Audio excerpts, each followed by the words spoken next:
புதுச்சேரி வைத்திக்குப்பம் கடற்கரையில் நடைபெற்ற 124ஆம் ஆண்டு மாசிமக தீர்த்தவாரி. பல்லாயிரக்கணக்கான பக்தர்கள் கலந்து கொண்டு சுவாமி தரிசனம். புதுச்சேரி வைத்திக்குப்பம் கடற்கரையில் 124ஆம் ஆண்டு மாசிமகம் தீர்த்தவாரி நடைபெற்றது.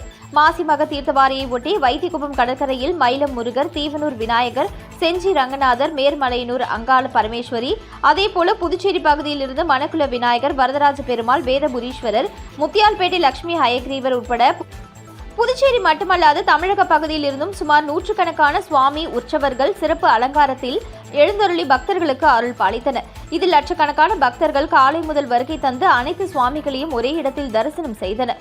இந்த மாசிமக தீர்த்த விழாவை ஒட்டி வைத்திக்குப்பம் கடற்கரை பகுதி முழுவதுமே பலத்த போலீஸ் பாதுகாப்பு போடப்பட்டது. மேலும் அசம்பாவித சம்பவங்களை தடுப்பதற்காக சிசிடிவி கேமரா காட்சிகள் மூலம் கண்காணிக்கப்பட்டது. மேலும் கடற்கரை பகுதியில் குளிக்கும் பக்தர்கள் பாதுகாக்கும் வண்ணம் மீனவர்களுடன் கடலோர காவல் படையும் ரோந்து பணியில் ஈடுபட்டனர். இந்த மாசிமக திருவிழாவை முன்னிட்டு புதுச்சேரி முழுவதும் பள்ளிகளுக்கு விடுமுறை அரசு அளித்துள்ளது.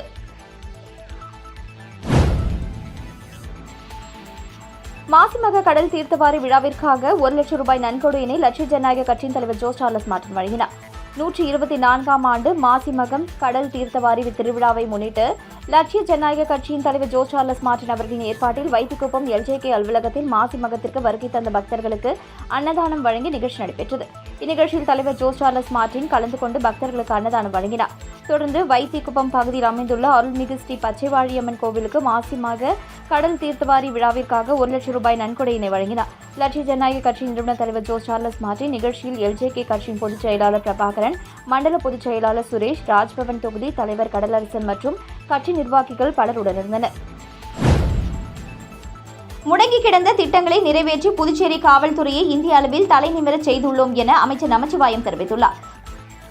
புதுச்சேரியில் நடந்த பிரதமர் விழாவில் சிறப்பாக பணியாற்றிய போலீசாருக்கான பாராட்டு விழா போலீஸ் தலைமையகத்தில் நடந்தது.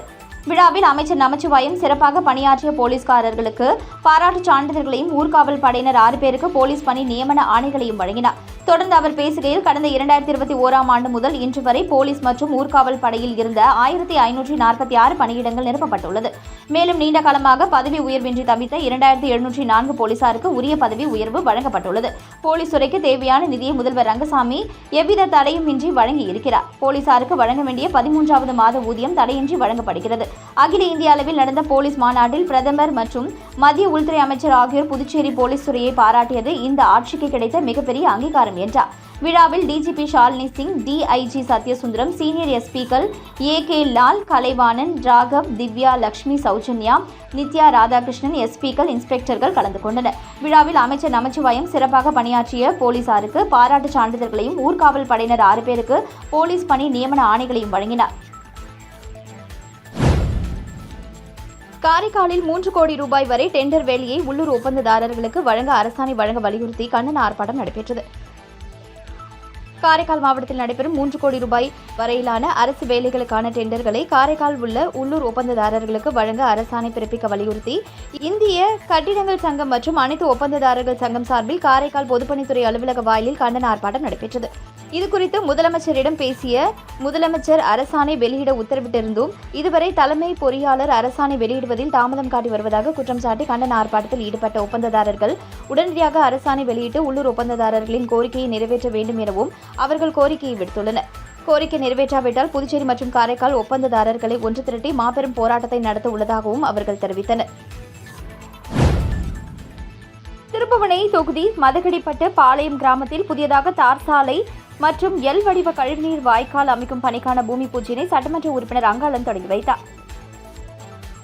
புதுச்சேரி மாநிலம் மண்ணாடிப்பட்டு கொம்யூனியன் திருப்புவனை சட்டமன்ற தொகுதிக்கு உட்பட்ட மதகடிப்பட்டு மற்றும் மதகடிப்பட்டு பாளையம் கிராமத்தில் உள்ள வெங்கடேஸ்வரா நகர், மகாலட்சுமி நகர் மற்றும் எத்ராஜ் நகரில் மேம்படுத்தவும் மற்றும் எல் வடிவ வாய்க்கால் உள்ள உட்புற சாலைகளை கட்டுவதற்கும் பொதுப்பணித்துறை கட்டிடங்கள் மற்றும் சாலைகள் தெற்கு கோட்டத்தின் மூலம் 40 லட்சம் ரூபாய் மதிப்பீட்டில் பணிகள் மேற்கொள்வதற்கான பூமி பூஜை விழா நடைபெற்றது. இதில் திருப்புவனை தொகுதியின் சட்டமன்ற உறுப்பினர் அங்காளன் கலந்து கொண்டு விழாவிற்கு தலைமை தாங்கி பூமி பூஜை செய்து பணியினை தொடங்கி வைத்தார். விழாவில் பொதுப்பணித்துறை தலைமை பொறியாளர் வீரசெல்வம், செயற்பொறியாளர் சந்திரகுமார், உதவி பொறியாளர் கோபிநாத், இளநிலை பொறியாளர் கிருஷ்ணன், ஒப்பந்ததாரர் பிரேமநாத் மற்றும் ஊர் பிரமுகர்கள், சட்டமன்ற உறுப்பினரின் ஆதரவாளர்கள் உட்பட பலரும் கலந்து கொண்டு சிறப்பித்தனர். தலத்திரு ஸ்ரீ பொன்னம்மா காளியம்மன் ஆலய மாசிமக தீர்த்தவாரியில் ஏராளமான பக்தர்கள் கலந்து கொண்டு சுவாமி தரிசனம் செய்தனர். காரைக்கால் மாவட்டம் திருத்தெள்ளிச்சேரி எனும் தலத்திரு பகுதியில் சேர்ந்த பழமை வாய்ந்த ஸ்ரீ பொன்னம்மா காளியம்மன் ஆலயம் அமைந்துள்ளது. இவ்வாலயத்தில் ஆண்டுதோறும் மாசிமக உற்சவம் வெகு விமரிசையாக நடைபெறுவது வழக்கம். மாசிமக திருவிழா கடந்த 19ஆம் தேதி பந்தக்கால் முகூர்த்தத்துடன் தொடங்கியது. தொடர்ந்து அம்மனுக்கு சிறப்பு அபிஷேக ஆராதனைகள் நடைபெற்று வந்தது. நேற்று ஸ்ரீ பொன்னம்மா காளியம்மன் சிம்ம வாகனத்தில் எழுந்தருளி காரைக்கால் ஸ்ரீ ஏழை மாரியம்மன் கோவிலில் இருந்து புறப்பட்டு தலத்தெரு வந்தடைந்தது. மங்கள வாத்தியங்கள் முழங்க வீதி உலா நிகழ்ச்சி நடைபெற்றது. மாசிமக உற்சவத்தின் முக்கிய நிகழ்ச்சி நாளான இன்று கிளிஞ்சல்மேடு மீனவ கிராமத்தில் தீர்த்தவாரி நிகழ்ச்சி நடைபெற்றது. வண்ண மலர்களால் அலங்கரிக்கப்பட்ட ஸ்ரீ பொன்னம்மா காளியம்மன் சிம்ம வாகனத்தில் எழுந்தருளி தலத்தெருவில் இருந்து கிளிஞ்சல்மேடு மீனவ கிராமத்திற்கு வந்து சேர்ந்து கிளிஞ்சல்மேடு மீனவ கிராம பஞ்சாயத்தார் முன்னிலையில் தீர்த்தவாரி நிகழ்ச்சி நடைபெற்றது. அப்பொழுது அம்மனுக்கு மகா தீபாராதனை காட்டப்பட்டது. நிகழ்ச்சியில் தலத்தெரு கிராம பஞ்சாயத்தார்கள் மற்றும் கிளிஞ்சல்மேடு மீனவ கிராம பஞ்சாயத்தார்கள் உட்பட ஏராளமான பக்தர்கள் கலந்து கொண்டு சுவாமி தரிசனம் செய்தனர். வில்லியனூர் தொகுதி கொம்பாக்கம் வார்டில் 21,21,000 ரூபாய் மதிப்பில் வளர்ச்சிப் பணியை எதிர்க்கட்சித் தலைவர் தொடங்கி வைத்தார். புதுவை மாநிலம் வில்லியனூர் சட்டமன்ற தொகுதி புதுச்சேரி நகராட்சி கொம்பாக்கம் வார்டுக்கு உட்பட்ட கொம்பாக்கம் அண்ணா நகரில் சட்டமன்ற உறுப்பினர் மேம்பாட்டு நிதியிலிருந்து 13,43,000 ரூபாய் செலவில் தார் சாலை மற்றும் குப்பம்பேட் கிராமத்தில் உள்ள 2 குறுக்கு வீதிகளுக்கு ஆதிதிராவிட நலத்துறையின் பாட்கோ மூலம் 7,78,000 ரூபாய் செலவில் சிமெண்ட் சாலை என மொத்தம் 21,21,000 ரூபாய் மதிப்பிலான வளர்ச்சிப் பணிகளுக்கான பூமி பூஜை நிகழ்ச்சி இன்று காலை நடந்தது. இதில் தொகுதியின் சட்டமன்ற உறுப்பினரும் எதிர்க்கட்சித் தலைவருமான சிவா அவர்கள் கலந்து கொண்டு சாலை அமைக்கும் பணியினை பூஜை செய்து தொடங்கி வைத்தார். இந்நிகழ்ச்சியில் புதுச்சேரி நகராட்சி செயற்பொறியாளர் சிவபாலன், உதவி பொறியாளர் வெங்கடாச்சலபதி, இளநிலை பொறியாளர் ஞானசேகரன், பாட்கோ மேலாண் இயக்குநர் கந்தன், இளநிலை பொறியாளர் முரளி மற்றும் திமுக பிரமுகர்கள், ஊர் பொதுமக்கள் திரளாக கலந்து கொண்டனர். புதுச்சேரி டபுள் இன்ஜின் ஆட்சியில் வளர்ச்சி பாதையில் பயணிக்கிறது என பாஜக மாநில தலைவர் ராமலிங்கம் கூறினார்.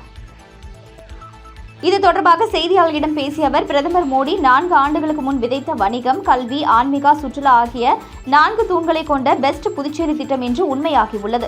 இதனால் சமூக முன்னேற்றம் குறியீட்டில் புதுச்சேரி இன்று இந்தியாவிலேயே முதலிடம் வகிக்கிறது. 2,700 கோடி ரூபாய் மதிப்பிலான திட்டங்கள் மக்கள் பயன்பாட்டிற்கு வந்துள்ளன.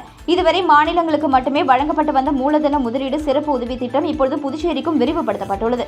ஈசிஆர் சாலை திட்டத்திற்கு 30,000 கோடி ரூபாய் ஒதுக்கப்பட்டுள்ளது. காரைக்கால் பகுதி விவசாயிகளின் வாழ்வாதாரத்தை உயர்த்தவும் காவிரி நீரை முழுமையாக பயன்படுத்தவும் 500 கோடி ரூபாய் மதிப்பீட்டில் பிரம்மாண்ட திட்டம் விரைவில் துவங்கப்பட உள்ளது. ரேஷன் திட்டத்தில் முறைகேட்டை தவிர்க்க இந்தியாவில் முன்னோடி திட்டமாக புதுச்சேரியில் டிஜிட்டல் நாணயம் அறிமுகம் செய்யப்பட்டுள்ளது. பள்ளி மாணவர்களுக்கு பை, ஷூக்களுக்கு பதிலாக நேரடியாக 500 ரூபாய் வங்கிக் கணக்கில் செலுத்தப்படும். ஜிப்மர் புற்றுநோய் மைய நவீனமயமாக்கல் மூலம் புதுச்சேரியில் மெடிக்கல் டூரிசம் மையமாக மாறும். வரும் 2047க்குள் வளர்ச்சியடைந்த புதுச்சேரி என்பதே எங்களின் இலக்கு என்றார். பேட்டியின் பொழுது அமைச்சர் நமச்சிவாயம் உடனிருந்தார். ஏனாம் வெங்கடேஸ்வர பெருமாள் கோவில் மாசிமகத்தை முன்னிட்டு நடைபெற்ற தேரோட்டத்தில் ஏராளமான பக்தர்கள் கலந்து கொண்டு சுவாமி தரிசனம் செய்தனர். புதுச்சேரி பிராந்தியம் ஏனாமில் வெங்கடேஸ்வர பெருமாள் கோவில் அமைந்துள்ளது. இக்கோவிலில் மாசிமக உற்சவ விழா நடந்து வருகிறது. முக்கிய நிகழ்வாக தேரோட்டம் நடந்தது. அதில் திரளான பக்தர்கள், பொதுமக்கள் பங்கேற்று தேரை வடம் பிடித்து இழுத்து சுவாமி தரிசனம் செய்தனர். வெங்கடேஸ்வர பெருமாள் சிறப்பு அலங்காரத்தில் தேரில் வலம் வந்து பக்தர்களுக்கு அருள் பாலித்தார். இதில் ஏராளமான பக்தர்கள் கலந்து கொண்டு சுவாமி தரிசனம் செய்தனர். வீராம்பட்டினம் மாசிமக கடல் தீர்த்தவாரி நிகழ்ச்சியில் முன்னாள் சேர்மன் ஆனந்தன் கலந்து கொண்டு சுவாமி தரிசனம் செய்தார். ஆண்டுதோறும் மாசி மாதம் வரும் மக நட்சத்திரத்தின் அன்று பல்வேறு ஊர்களில் இருந்து சுவாமிகள் கொண்டுவரப்பட்டு கடல் தீர்த்தவாரி நிகழ்ச்சி நடைபெற்று வருகிறது. இதில் வீராம்பட்டினம் கடற்கரை கிராமத்தில் நடைபெற்ற மாசிமக தீர்த்தவாரி நிகழ்ச்சியில் பல்வேறு ஊர்களில் இருந்து சுவாமிகள் கொண்டுவரப்பட்டு தீர்த்தவாரி நிகழ்ச்சியில் கலந்து கொண்டு பக்தர்களுக்கு அருளாசி வழங்கினர். இவ்விழாவில் அரியாங்குப்பம் கொம்யூனியன் பஞ்சாயத்து முன்னாள் சேர்மன் ஆனந்தன் தனது ஆதரவாளர்களுடன் கலந்து கொண்டு சுவாமி தரிசனம் செய்து வழிபட்டார். மேலும் இந்நிகழ்ச்சியில் வீராம்பட்டினம் மக்கள் குழுவினர் சார்பில் பொன்னாடை அணிவிக்கப்பட்ட மாலை அணிவித்து மரியாதை செய்தனர். உடன் அவரது ஆதரவாளர்கள் கோபால், ஞானமணி, முருகன், பாபு, குணசேகரன், எழிலன், சக்திவேல் உள்ளிட்ட பலர் கலந்து கொண்டனர். மேலும் இந்நிகழ்ச்சியில் ஏராளமான பக்தர்கள் கலந்து கொண்டு சுவாமி தரிசனம் செய்தனர்.